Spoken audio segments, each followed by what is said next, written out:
సనత్ నగర్ లోని బీకేగూడ పార్క్ వద్ద మధ్యాహ్న భోజన పంపిణీ కార్యక్రమాన్ని మాజీ మంత్రి సనత్ నగర్ ఎమ్మెల్యే తలసాని శ్రీనివాస్ యాదవ్ ప్రారంభించారు. అనంతరం ప్రజలందరితో కలిసి భోజనం చేశారు. తలసాని శ్రీనివాస్ యాదవ్ 2011 నుండి ప్రతి వేసవిలో 70 రోజుల పాటు పేదలకు భోజనం అందించే సేవలను కొనసాగిస్తున్నారు. ఈ కార్యక్రమం పేదలకు అత్యంత అవసరమైన మధ్యాహ్న భోజనాన్ని అందించడం ద్వారా సమాజంలో సానుకూల మార్పుకు దోహదపడుతుంది. ఈ కార్యక్రమంలో సీనియర్ సిటిజన్లు సమాజానికి ఆదర్శమని, వారి సేవలు ఎప్పటికీ గుర్తుండిపోతాయని అన్నారు.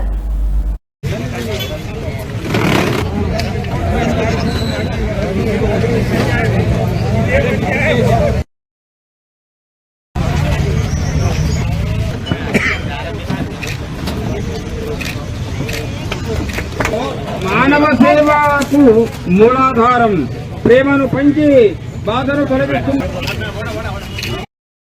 సీనియర్ సిటిజన్ మాజీ అధ్యక్షులు సభ్యులకు ఈ కార్యక్రమంలో భాగస్వాములైనటువంటి పార్టీ నాయకులకు, కార్యకర్తలకు, అదేవిధంగా నరసింహగౌడ్ గారి సతీమణి సుజాత గారికి, పెద్దలందరికీ నేను మనస్ఫూర్తిగా అభినందన తెలియజేస్తూ ఉగాది శుభాకాంక్షలు తెలియజేస్తూ మనకు పవిత్రమైనటువంటి ఉగాది మరి నిన్ననే నూతన సంవత్సరం ప్రారంభమైనటువంటి శుభతరుణంలో ఈ రోజు నుంచి కార్యక్రమాన్ని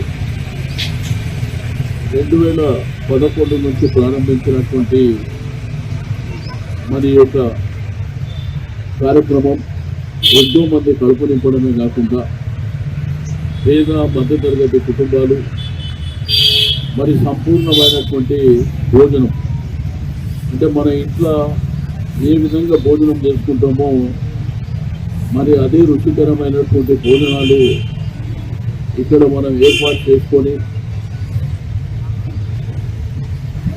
2.5 మాసాలు ఈ కార్యక్రమాన్ని పార్థసారథి గారు, సీనియర్ సిటిజన్ అందరూ కలిసి వారి యొక్క భుజస్కంధాలపై వేసుకొని, మనందరికీ తెలుసు సమాజంలో